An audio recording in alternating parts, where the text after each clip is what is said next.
Ayan, pinuputol na yung raffles. Na-sharing ko na rin yan para bubuuin siya. Ayan, madami yan. Nasa 200 plus pa yan. Ayan. Ito siya pag nabuo na, oh, ganito. Yan, ginaganto siya. Yan, ganyan. Tapos iingan yung laylayan, pag ganyan. Yung kailangan yung sharing mo ay saktong-sakto lang sa laylayan ng blouse para yan, ganyan na siya pag natapos. Yan, ganyan. Patapos na kami ng nasa 130 piraso lahat yan. Ayan. Tapos ito pa yung gawain namin. Ayan.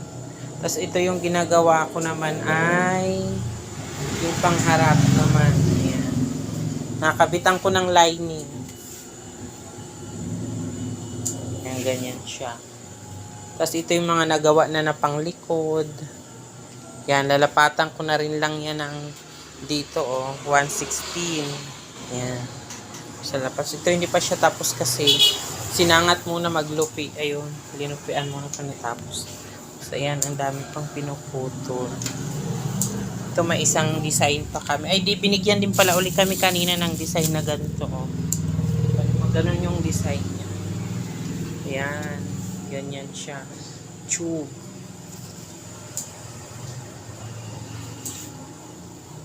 Yan yung raffles. Tapos ito yung tagaputol ng raffles.